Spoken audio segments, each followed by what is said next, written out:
नमो बुद्धाय, जय भीम। मैं आनंद Maske Lord Buddha channel के माध्यम से आज एक ऐसे हस्ती से हमारे चैनल के दर्शकों को उनकी पहचान करके देना चाहता हूँ कि जिनको मंत्रालय में, महाराष्ट्र के मंत्रालय में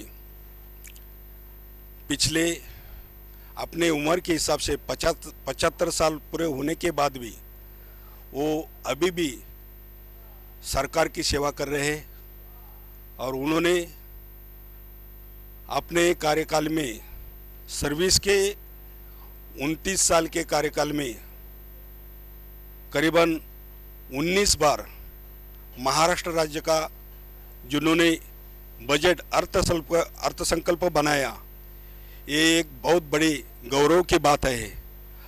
और अभी भी उन्होंने महाराष्ट्र शासन के सेवा के अलावा अम्बेडकरी समाज में सामाजिक भान रख के समाज का बहुत बड़ा काम किया है, धार्मिक काम किया है और अभी भी करते रहते हैं।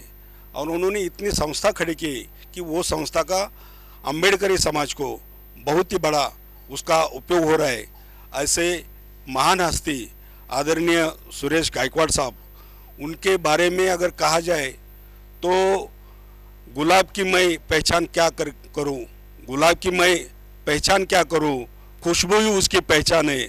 ऐसे पूरे महाराष्ट्र में उनका एक कार्य का खुशबू सबकी पहचान वो बनाए। ऐसे हमारे गायकवाड़ साहब, उनको हमारे दर्शक के सामने लाना चाहता हूँ।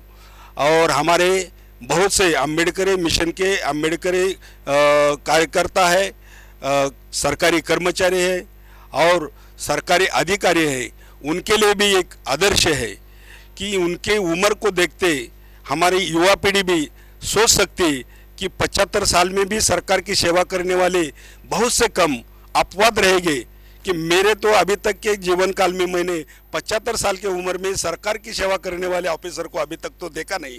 कोई हो सकते लेकिन अभी तक तो मैंने देखा नहीं।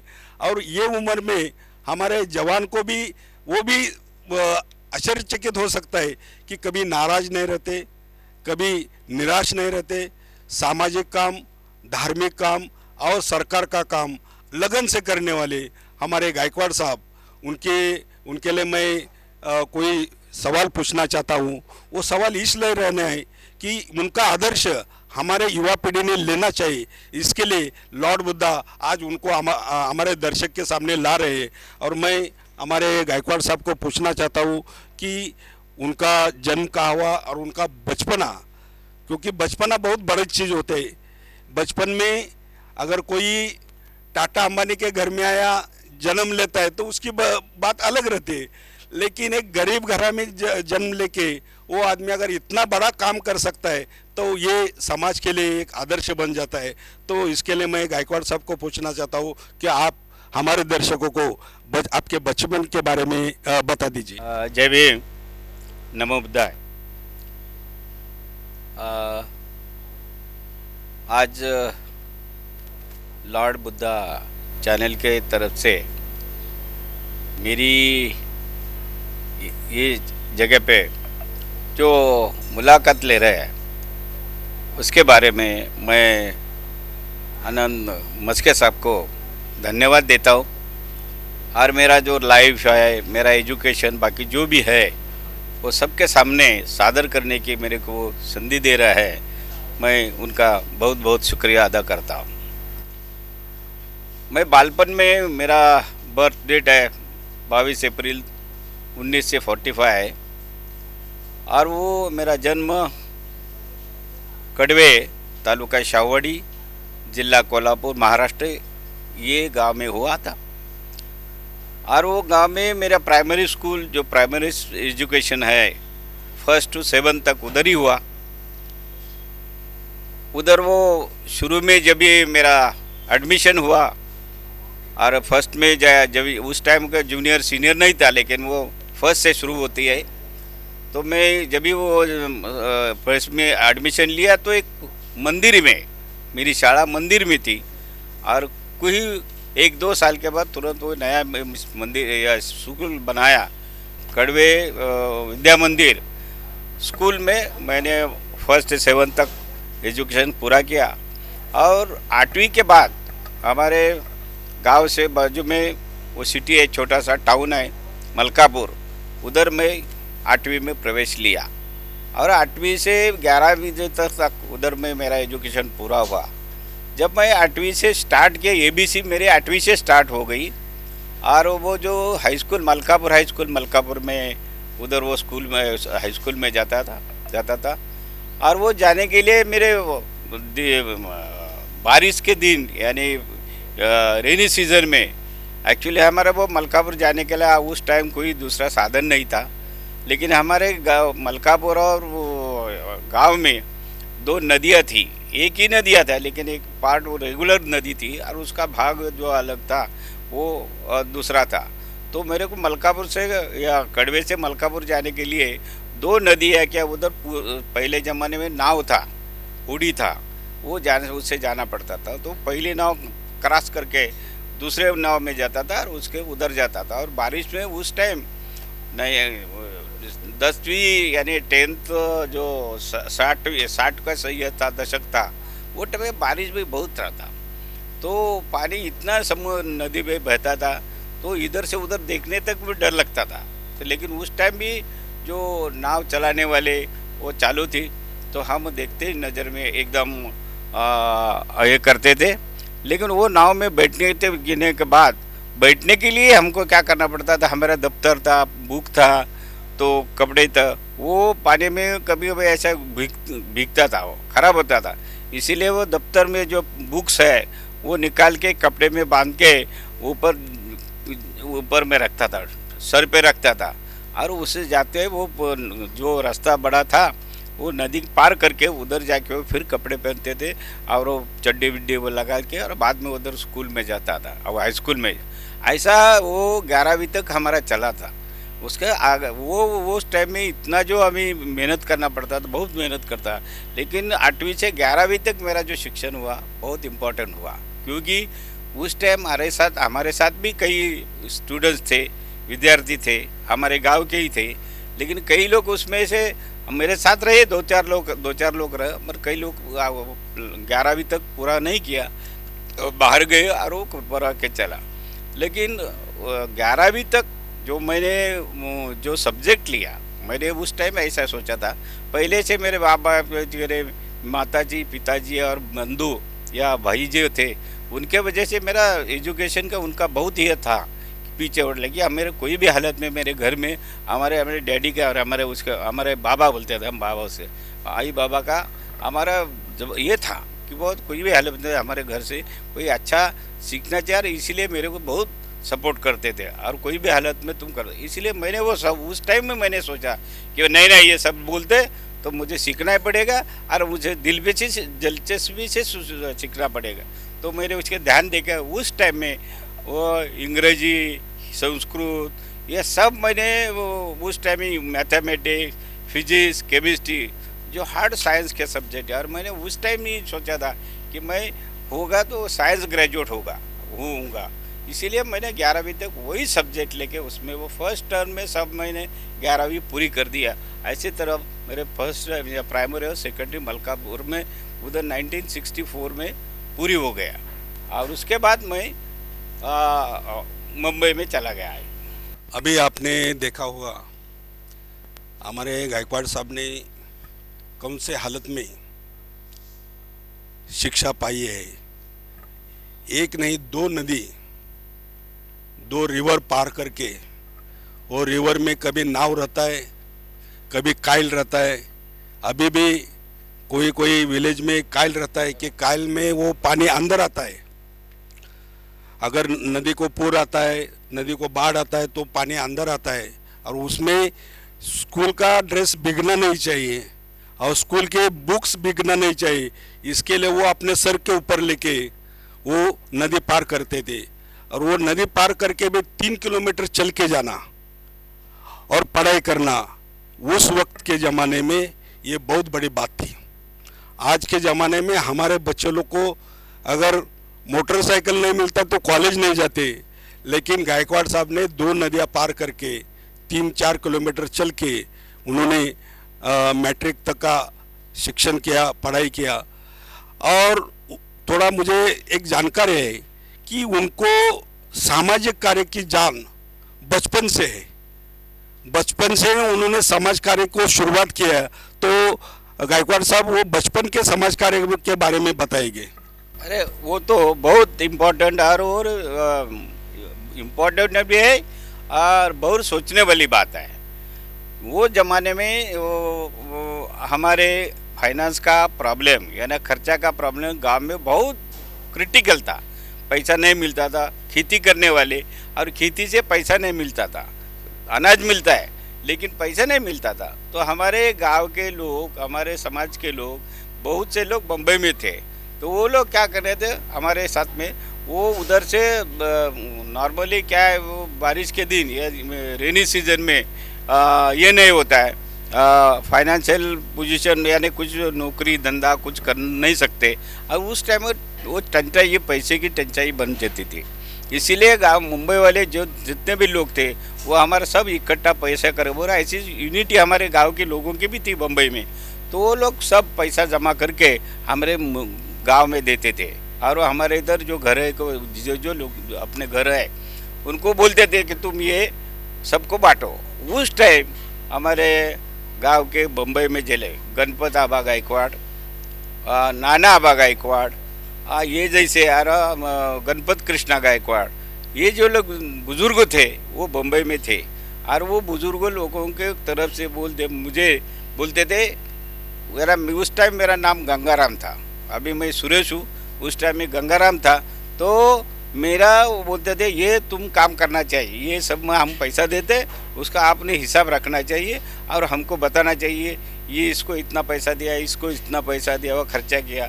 वो काम मैं उतना दिलचस्पी से करता था क्योंकि उससे मेरे को हमारे समाज के लोग हैं उनकी भी परिस्थिति सुधर सकती थे और उनका भी हालत अच्छा बिगड़ता था। और हम मुंबई वाले जो काम करते हैं, जो पैसा देते वो सही ढंग से भी इस्तेमाल कर सकता था, इसीलिए मैं ध्यान दे के वो काम करता था। और उसने जो मेरे इम्पैक्ट मेरे दिल पे हो गया, ये सामाजिक सोशल, वो मेरे जब से वो बेसिक मेरा सोशल एक्टिविटी का एक इम्पोर्टेंट स्टेज था। आपने सुना होगा गायकवाड़ साहब बचपन से पैसे से खेलते आ रहे हैं। उनके जो रिश्तेदार बम्बई में थे और वो बुरे वक्त में, अभी के बच्चे लोग को मालूम नहीं हो सकता, लेकिन बारिश के मौसम में हमारे गांव के लोगों को काम धंधा नहीं मिलता था, उनके खाने के मोहताज होते थे। तो बम्बई के लोग गांव वाले लोगों को पैसा भेजते थे।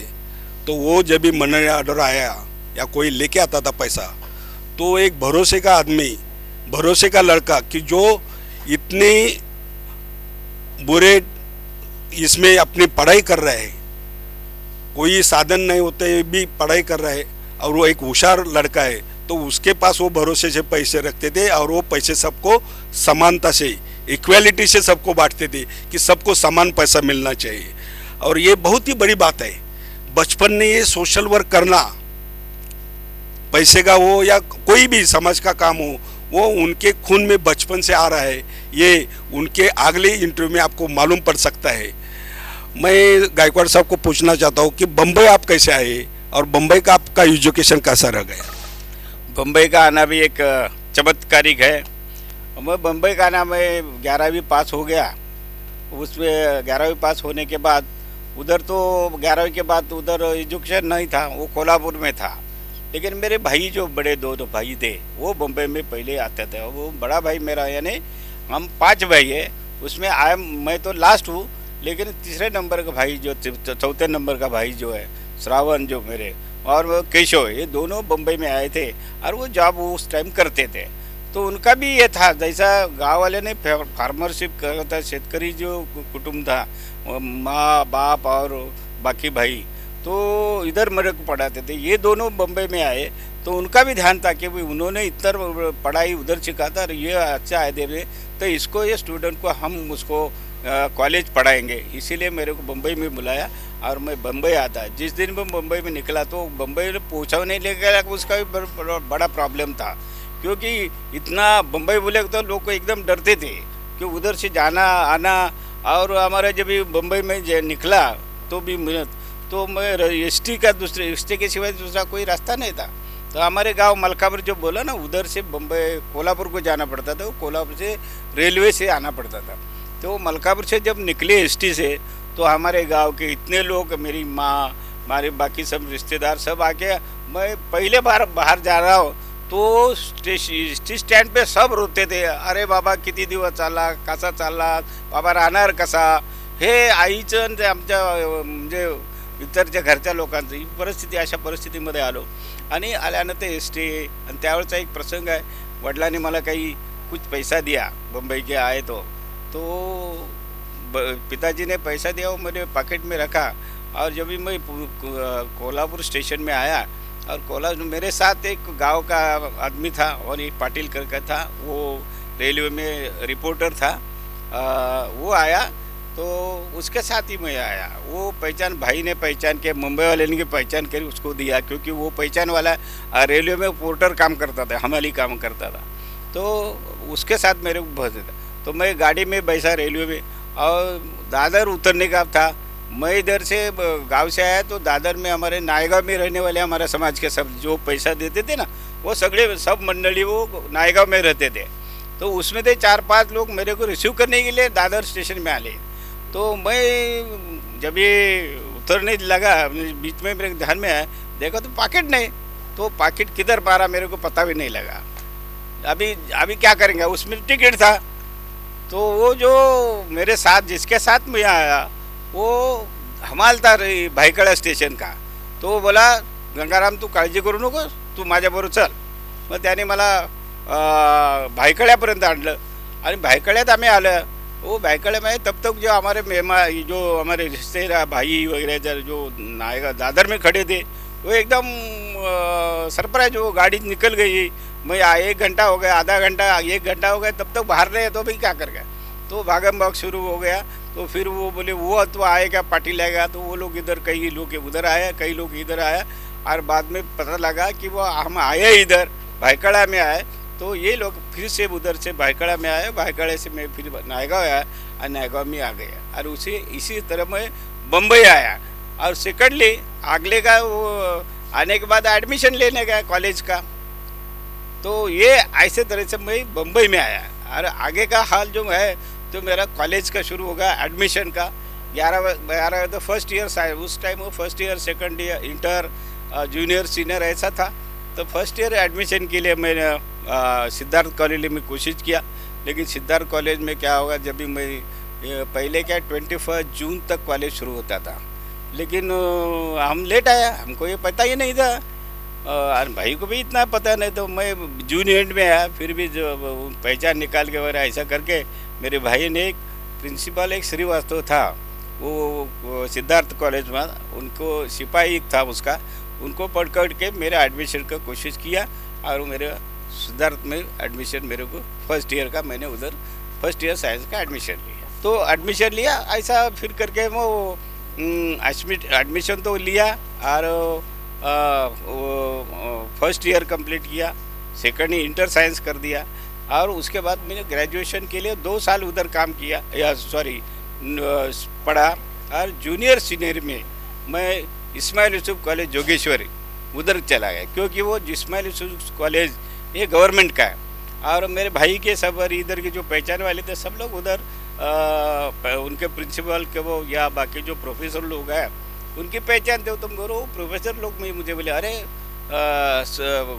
माझं नाव घेतलं आणि सांगितलं, वो तू उधर वो लंबा है उससे, और इधर क्या स्कॉलरशिप मंथ टू मंथ मिलती रहती है, गवर्नमेंट से कोई प्रॉब्लम नहीं है। इसीलिए वो कॉलेज इस्माइल यूसुफ में एडमिशन लिया, और इस्माइल यूसुफ में 2 साल जूनियर सीनियर कंप्लीट इसमें मैंने पूरा कर दिया, इस्माइल यूसुफ कॉलेज से, यानी BSc हो गया।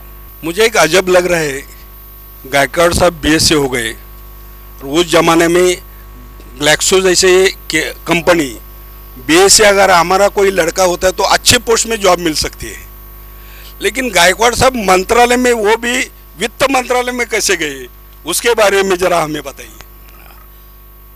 जब मैं ग्रेजुएट हो गया तो उस टाइम में मैंने सोचा अभी कारकुनी नहीं करने का, क्योंकि मैं बीएस हो गया। वो जब भी वो बीएससी बोलेगा तो बहुत बड़ा, और बॉम्बे यूनिवर्सिटी का बीएससी बोलेगा तो बहुत एकदम ऊंचा एजुकेशन था। तो मैंने बोला अभी आगे का पढ़ने का, तो भाई को बताया। लेकिन मैंने सोचा अभी भाई भी इतने ये नहीं है, इनकम भी इतना नहीं है, अभी वो आगे का एजुकेशन लेना है तो तकलीफ हो जाएगा। इससे मैंने बोला भाई को अभी ऐसा नहीं करेगा, मैं पढ़ूंगा ना, जॉब के लिए देखेंगे, और बाद में वो आगे का एजुकेशन है वो अलग तरह से अपन करेंगे, लेकिन अपन नौकरी ढूंढ। इसीलिए मैंने एम्प्लॉयमेंट एक्सचेंज में नाम दाखिल कर दिया और रजिस्ट्रेशन कर दिया। उस टाइम में एम्प्लॉयमेंट एक्सचेंज में अपने एक कटलक करते थे। कटलक के क्लास 4 का आदमी था, लेकिन वो बहुत सोशल था। वो क्या है, मेरे को मेरे नाम से देते, एक पोस्ट हो गया तो मेरे को अकेले के भेजता था। मैं 2-4 जगह गया, 2-3 जगह, लेकिन उधर मेरे वो सब फर्स्ट ही नंबर देता था। मेरे एक ही आदमी देता था, वो एक कैंडिडेट और एक। लेकिन फिर भी मेरे को कोई जगह पसंद नहीं आया। लेकिन बाय द मीन टाइम में यूनियन कार्बाइड में खुद ही मैं ऐसा ही सिलेक्शन हुआ। वो भाई के दोस्त के ये पहचान से मैं यूनियन कार्बाइड में काम किया। उधर 6 महीना काम किया, लेकिन उस दौर टर्मिनेट करते थे एक दिन। तो मैं बोला ये नहीं चलेगा, और वो भी जॉब इतना मेरे को पसंद नहीं। तो मैं बोला तो दूसरा किधर ग्लाक्सो में जा रहे बाहर अच्छे कंपनी था, मेडिकल कंपनी था, केमिकल कंपनी था, सब कंपनी, उसके मैं ट्राई कर रहा था। इन दरमियान मैं जब भी यूनियन कार्बाइड से ऐसा ब्रेक होता रहा तो भाई को बताया ये मेरे को ये क्या पसंद है, वो ब्रेक होता है। तो उस दरमियान मंत्रालय में वो बजट सेशन में अक्टूबर से अप्रैल तक टेम्परेरी लोग लेते थे, ग्रेजुएशन लोग ऐसे टेम्परेरी। तो भाई मेरे उधर ही थे, फाइनेंस में थे, मंत्रालय फाइनेंस। वो क्लास 4 थे, लेकिन उनका रिलेशन इतना हमारे ऑफिसर था, बहुत अच्छा था। तो उसने बता दिया नहीं नहीं नहीं वो उसको कर गया। तो वो उसने मेरे ऑर्डर उधर से निकाला और डायरेक्ट मेरे को मंत्रालय में बुलाया। अरे हमारे कम से कम 46 लोगों को बुलाया था। तो मुझे उसमें सिलेक्शन किया और मैं बजट में काम शुरू कर दिया। तो लेकिन मेरा ध्यान बजट में नहीं था, क्योंकि मैंने सोचा था पहले से ये अपन कारकुनी और गवर्नमेंट का काम करने का ना, नौकरी करने का ना, प्राइवेट करने का, केमिस्ट बनूंगा, ये बनूंगा, ऐसा करूँगा, कैबिनेट ऐसा सोच रहा था।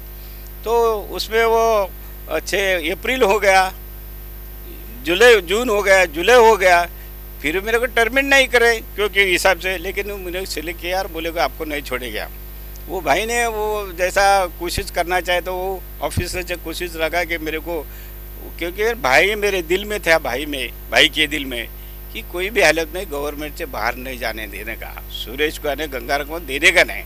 दरमियान मैंने क्या किया था, ये कॉलेज सीखते सीखते मैंने मेरा नाम भी बदली गया, सुरेश सावड़ा कर दो, तो मैंने सुरेश कर दिया और वो नाम दे तो जाने देने न करना है। तो मेरे को बाद में जब ये कंटिन्यू हुआ तो बाद में दरमियान में एमपीएससी का मुझे बोला भाई। तो मैं बोले इधर रहने का नहीं मेरे को, तो एमपीएससी काय को करने का, I don't want to do for MPSC, मुझे गवर्नमेंट में रहना है ना, ये काम करना ही नाही नाही तू नाही जा, तू परीक्षा दे, कशाला तू काय तुला करायचं ते कर। पण त्याने असंच करून मला एमपीएससीचा फॉर्म त्याने चारला, त्यांच्या अधिकाऱ्याकडून भरला, त्यावेळेच्या माझी सही घेतली आणि परीक्षेला मी म्हटलं होतं, मला चॅलेंज होतं, मला ते त्यावेळेला हे होतं, तेव्हा मैं चैलेंज स्वीकार के वो एमपीएससी में फर्स्ट अटैम्प्ट में मेरिट पे सिलेक्ट हो गया। तो वो 1 साल के बाद वो रिज़ल्ट आया, तो और उस टाइम जल्दी होता था और सिलेक्शन आ गया। तो भाई बोला अभी नहीं जाने का नहीं, फिर भी मैं बोला ना मुझे अभी भी इंटरेस्ट नहीं है। अरे ठीक है वो तब तक करो, जब दे को अच्छा जॉब मिलेगा तो जाओ दूसरी जगह, ऐसा सोचा। लेकिन मेरा जॉब नहीं गया। और उसके बाद एमपीएससी या जीएडी में पहला वो सब आता था, लिस्ट आता था एमपीएससी का। तो उसने क्या किया, एमपीएससी का लिस्ट जीएडी में आया, तो उधर भी लगा के उसने मेरे को फाइनेंस में ले लिया। और वो ऑफिसर थे, उनसे बोल के इनको मुझे फाइनेंस से पोस्टिंग दिया।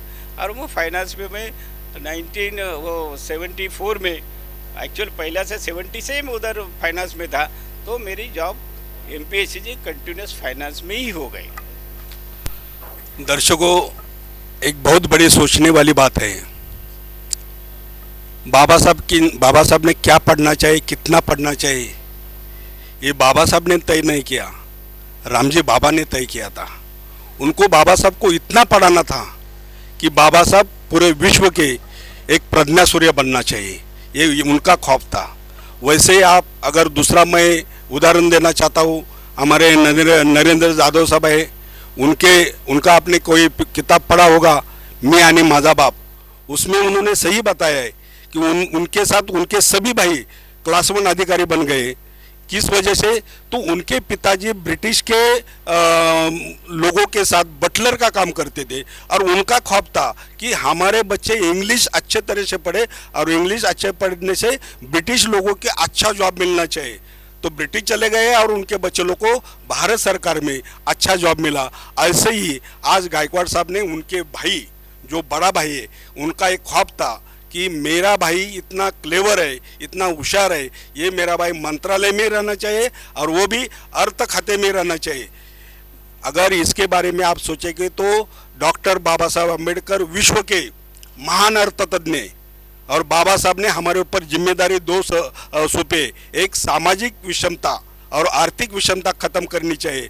इसके लिए हमें शासन करती जमात बनना चाहिए और शासन करती जमात बनने के लिए गायकवाड़ साहब के भाई ने उनको मंत्रालय में जबरदस्ती से मंत्रालय में एंट्री कर दिया, फिर यूपीसी एमपीसी एग्ज़ाम दिया, एग्ज़ाम देके उनको मंत्रालय में अर्थ खाता में लाया। ये इनके लिए सच्ची एक बहुत बड़ी गौरव की बात है। तो मैं गायकवाड़ साहब को पूछना चाहता हूँ, मंत्रालय में उनका नियुक्ति हो गया और मंत्रालय में उन्होंने 39 साल जो जॉब किया है एक अधिकारी, शासकीय अधिकारी, तो अर्थ खाता बोले तो सिर्फ करोड़ की, लाखों की सब आंकड़े मोड़ रहते और वो आप देखेंगे ना, सुनते रहेंगे खाली तो दिमाग खराब होता है। और उसमें हर दिन काम करते रहने का और बजट का सोचने का, आने वाला पैसा और जाने वाला पैसा, तो आपका उसके बारे में क्या अनुभव रहा वो हमारे दर्शकों को बताइए।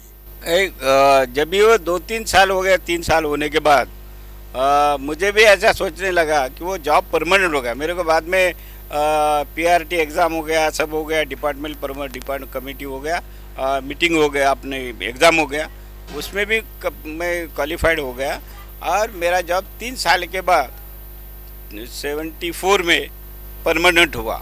तो बाद में मैं सुबह, क्योंकि मंत्रालय में जो भी मैं शुरू में आया तो पहला पगार में 337 रुपये लिया महीने का, वो यूनियन कार्बाइड में 1 दिन में लेता था मैं। फिर भी मैंने जॉब की सिक्योरिटी, मुझे दूसरा ये था वो जॉब की सिक्योरिटी होनी चाहिए। पैसा कितना मिलता है, कैसा मिलता है, उससे ध्यान देना है, जॉब सिक्योरिटी चाहिए, क्योंकि मेरी गारंटी रहेगा, मैं, मेरी फैमिली, मेरे पीछे लोग हैं जिन्होंने मुझे पढ़ाया, उनके लिए तो कुछ करना पड़ेगा, नहीं तो ऐसा जॉब ढूंढते रहूँगा तो वो भी प्रॉब्लम हो जाए, वो मुझे आगे पढ़ाने का भी जो है तो भी नहीं सकता। इसीलिए मैंने सोचा चला छोटी का 1974 में मैंने डिसीजन लिया, 74-75 में, कि अभी इधर उधर जाने का नहीं, क्योंकि उसमें एक दरमियान एक बात रहा, भाई ने मेरे को ये करते ही, ये जो गवर्नमेंट कॉलोनी इधर है बांद्रा की, उन्होंने गवर्नमेंट क्वार्टर के लिए आउट एंड आउट गवर्नमेंट को अर्जी कर दिया डिपार्टमेंट से थ्रू, इसको घर भी देना जाए, वो भी मुझे मालूम था, वो फॉर्म भरे तो घर का, उसका भी उस टाइम भी मेरे को लेटर आया, ये आपके लिए वो एप्लीकेशन ऐसा है घर। भाई को मैं बोला, ये अण्णा असं कसं काय झालं, कसं काय झालं, तू केलं? हो म्हटलं, का अरे तू जाशील त्यावेळेस जा, पण उद्या जर परमनंट झाला तर घर तुला पाहिजे ना. अरे चला म्हटलं. मग हे सर्व गोष्टी पाहिल्यानंतर मी एक निर्णय घेऊन टाकला त्यावेळेला की आता जॉब सोडायचा नाही. आणि मग माझी खरी कसोटी सुरू झाली आणि बजेटमध्ये काम करत असताना वरिष्ठ अधिकाऱ्यांशी जे मंत्रालयातल्या वित्त विभागामध्ये मी एवढ्या दिलचस्पीने एकूण डिटेलमध्ये याच्यामध्ये डिवोशन देऊन कामाला सुरुवात केली. तर पहिली पोस्टिंग क्लास 2 ची माझी जी होती ती सुद्धा मला एकदम छान म्हणजे एक मला माझ्या पुढील भविष्याचा एक निर्णय देऊन बसली की त्या डेप्युटी सुप्रिटेंडेंट मी झालो. त्यावेळेला मी एका ठिकाणी पोस्टिंग जो एक माझ्या त्या ठिकाणी डेप्युटी अधिकारी होता तो जोशी म्हणून होता. तो बरेच वर्ष त्या जागेवर होता आणि ते ब्रँच होती ती चांगली होती. म्हणजे ती शाखा होती ते तिथं चांगली होती म्हणजे किचकट होती पण तिथे कोणी जायला तयार होत नव्हता. मग आमच्या हरी म्हणून डेप्युटी सेक्रेटरी होते त्यांनी माझी पोस्टिंग तिथं केली आणि तो अधिकारी जो माझ्याकडे होता तो 2-3 महिन्याने आला मग आल्यानंतर मधल्या काळात त्या मी ज्या माझ्या वरिष्ठ अधिकाऱ्याशी माझं कामाचं हे सगळं त्यांनी मूल्यमापन केलं आणि त्यांनी आमच्या सेक्रेटरीला प्रशासनाला सांगितलं, गायकवाड साहेबांना माझ्याकडून काढायचं नाही, त्यांना इथंच ठेवायचं. आणि ती माझी खरी टर्निंग पॉईंटसुद्धा एकसा झाला, क्योंकि मी केलेल्या कामावर विश्वास तयार झाला आणि अशा पद्धतीनं ती सुरुवात झाली. आणि मग मी आणि त्यानंतर मग बजेटला माझी ज्या वेळेला अशी त्यावेळेला माझे वरिष्ठ अधिकारी होते त्यावेळेला, की काही एक कर्णिक म्हणून इथं आणि एक बेदी म्हणून होते, ते ज्या वेळेला होते तिथे त्यावेळेला त्यांना आणि शरद पवार मुख्यमंत्री असताना आमचे कर्णिक होते ते डेप्युटी सेक्रेटरी होते, नंतर जॉईंट सेक्रेटरी झाले, की आता बजेटमध्ये काम करायला कोणी अधिकारी नाही आहे. तो त्यावेळेला कर्णिक साहेबांची फाईल गेली की यांना 3 महिन्याचे एक्सटेन्शन द्या. तर पवार साहेबांनी दिलं, CM म्हणून त्यांनी लिहिलं, परंतु त्यांनी असंही लिहिलं की बाबा ह्याचं किती दिवस द्यायचं, तर इथं कोणीतरी दुसरा अधिकारी तयार करा. मग आमच्या डिपार्टमेंटमध्ये फायनान्समध्ये ते सगळी सुरुवात झाली आणि त्यावेळेला मला न कळतं परस्पर या सगळ्या अधिकाऱ्यांनी, वरिष्ठ अधिकाऱ्यांनी, चीफ सेक्रेटरी वगैरे माझं नाव सिलेक्ट केले की ज only one capable officer is Suresh Gaikwad. अशा पद्धतीने माझी बजेटमध्ये सुधार हे झाली आणि मी तिथंच under secretary, assistant secretary, deputy joint under secretary आणि डेप्युटी सेक्रेटरी अशा पद्धतीने मी तिथंच आलो. 1-2 वेळानंतर बदल्या झाल्याचा प्रयत्न झाला, परंतु चीफ सेक्रेटरीसारख्याच अधिकाऱ्यांनी सर की बाबा यांची बदली इथून कुठंच करायची नाही आणि त्यांना इथंच काम करायचं. कारण काम करत असताना एवढं डिवोशननं आपण केलं, बजेट सादर करताना बजेटसुद्धा एवढं छानपणे केलं, कारण बजेटचं काम खरं किचकट असतं आणि ते हाताळताना आपण जी एक वेगळी माझी हे दाखवली, चुणूक दाखवली, त्याच्यामुळं सर्व वरिष्ठ अधिकाऱ्यांना वाटलं की यांना बदली करण्यात काही पॉईंट नाही, ते यांना तिथंच ठेवायचं. त्यानंतर कोणी बदलीच्या नादात लागलंच नाही माझ्या. आणि माझ्या आपोआप लोकांमध्ये वरिष्ठ मंत्री असो, मुख्यमंत्री असो, CA कोणी असो, तो आपण त्या ठिकाणी स्वतःचं अस्तित्व आपण तयार केलं.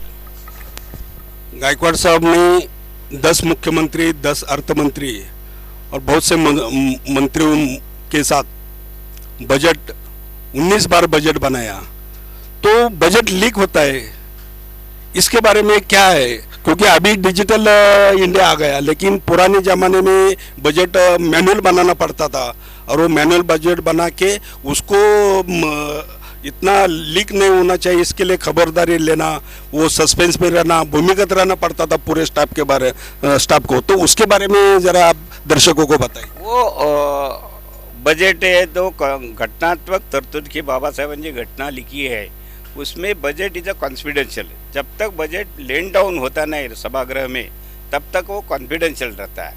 तो उसका काम भी हमारे बजट सेक्शन में वो कॉन्फिडेंशियल रहता था. जो भी इंफॉर्मेशन निकालने का है बजट बनाने के लिए, उसकी लंबी प्रोसीजर है. वो प्रोसीजर है कि अगले साल का बजट बनाए तो अक्टूबर से शुरुआत होता है, सितंबर अक्टूबर से उससे सर्कुलर शुरू होता है, इंफॉर्मेशन मंगाई जाती है और वो बनाने का प्रोसेस जो है सितंबर अक्टूबर से स्टार्ट होती है और मार्च अप्रैल में ख़त्म होती है. जब तक वो दूसरे साल नेक्स्ट ईयर का बजट प्रेजेंट होता है तब तक वो चालू रहते हैं. ये पीरियड में जितने भी बजट में काम करने वाले अधिकारी या कर्मचारी हैं वो वेरी कॉन्फिडेंशियल रहता है और उसको जो हर एक जो काम करता है उधर, जो असिस्टेंट बोलो, क्लार्क बोलो, सेक्शन ऑफिसर बोलो या अंडर सेक्रेटरी असो, वो सब कॉन्फिडेंशियल रहता है.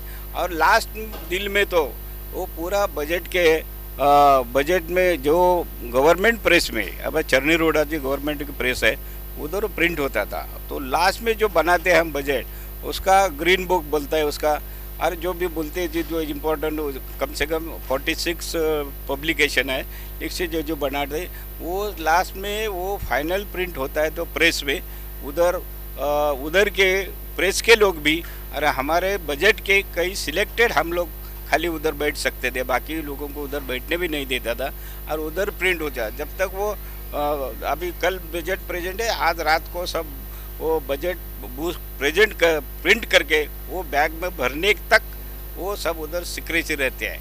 और वो बैग में भरने के बाद ही और वो जो विधानमंडल में जाता है, जब भी चीफ अपना फाइनेंस मिनिस्टर सभागृह में बजट पढ़ता है और वो that is called annual financial statement is laid down in assembly. और उस दिन जब भी फाइनेंस मिनिस्टर का अपना बजट स्पीच पूरा होता है, उस टाइम ही वो जो प्रेस में जो लोग रहते, हमारे इधर जो लोग रहते थे, वो उसको फ्री करते थे। ऐसा वो सिक्रेसी है, वो सिक्रेसी रखना पड़ता है। जब तक बजट प्रेजेंट नहीं होता तब तक वो सिक्रेसी तो गायकवाड़ साहब के ऊपर जिम्मेदारी 1972 में जिम्मेदारी आई बजट बनाने का। उस साल में मैं 7th क्लास में पढ़ता था और पूरे भारतवर्ष में सूखा पड़ा था और अमेरिका से गेहूं भारत में लाया जाता था। उस वक्त में भारत की और महाराष्ट्र की क्या स्थिति थी और उस महाराष्ट्र को नंबर 1 में बनाया। उसमें महाराष्ट्र के हर एक मुख्यमंत्री का, हर एक अर्थ मंत्री का, पूरे मंत्रिमंडल का सहयोग होगा।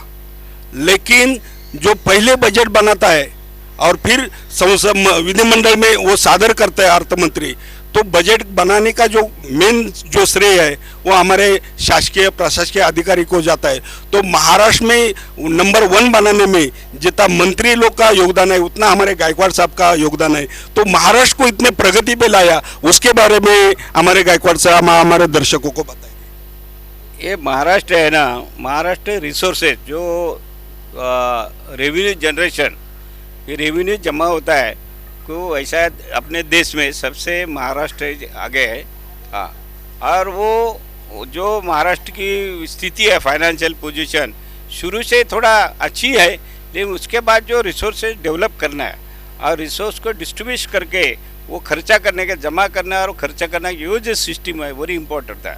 पैसा किसको जमा करने का है, लेकिन वो एक्चुअली देने का है, कौन से आइटम पे देना, कौन से आइटम पे नहीं देना, उसका पॉलिसी गवर्नमेंट का रहता है। लेकिन उसको जो डाटा देना पड़ता है वो जो अधिकारी हमारे लेवल पे चाहिए वही सब डाटा तैयार करके गवर्नमेंट को देते हैं और गवर्नमेंट उसके हिसाब से अपने पॉलिसी डिसाइड करते हैं। और वो बहुत इम्पोर्टेंट है, वो पॉलिसी डिसाइड करने का वो रिसोर्स के ऊपर डिपेंड ज़्यादा रहता है। और वो रिसोर्सेज हमारे महाराष्ट्र में ज़्यादा है, उसके वजह बहुत है।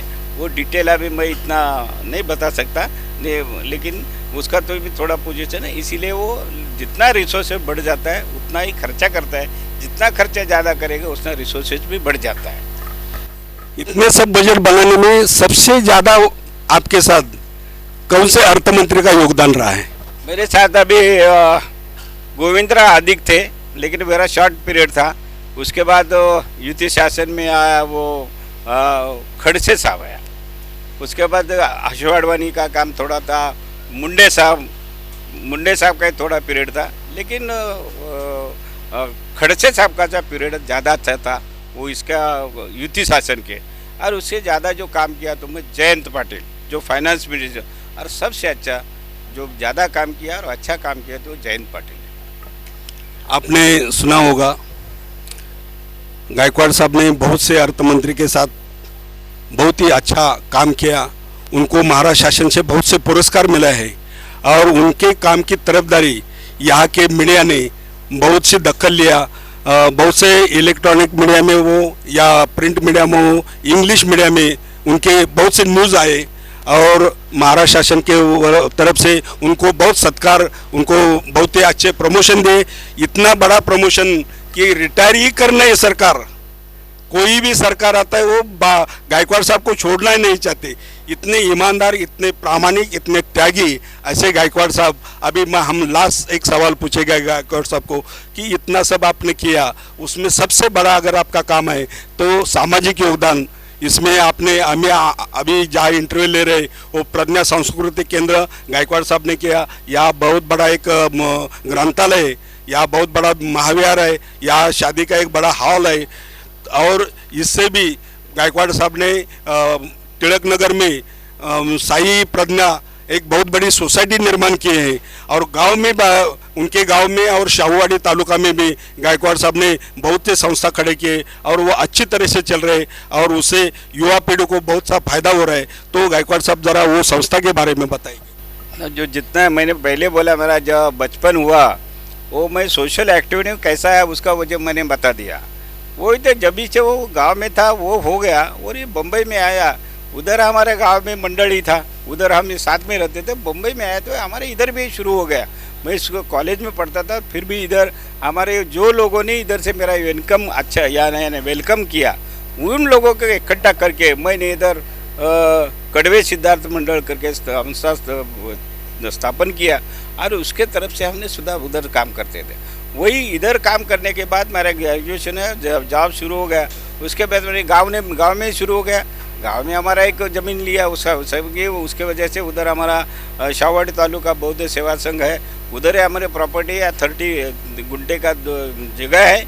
उस जगह पे अभी हम डॉक्टर बाबा साहेब अम्बेडकर संकुल बना रहे हैं और उधर गांव में मेरा जैसा मेरा अपने समाज में काम है वैसा मेरा गांव में भी समाज मेरा मंदिर है।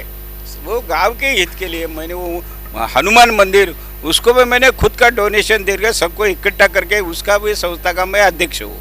सब जगह मेरे आज जितना भी संस्था है उसमें सबके जगह मैं अध्यक्ष हूँ और मेरा जितना भी संस्था है इतना फाइनेंशियली इतना अच्छा चलता है। और रिसोर्स गवर्नमेंट में रिसोर्स खड़ा करना और सिस्टम से पैसा खर्च करना, ये जो मेरा तरीका है और दिमाग है वो सही हर एक मेरे संस्था में इसका वो सहयोग देता है।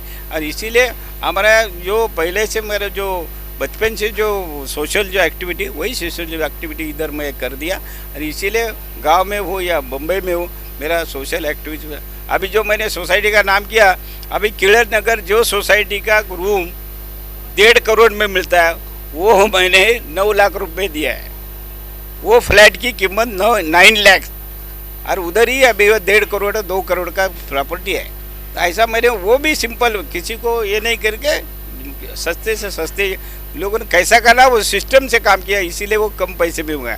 ऐसा कुछ मार्केट से जाके ऐसा नहीं किया, लेकिन जो सिस्टम से काम है उसका ही फायदा मेरे मेंबर्स को मिल गया।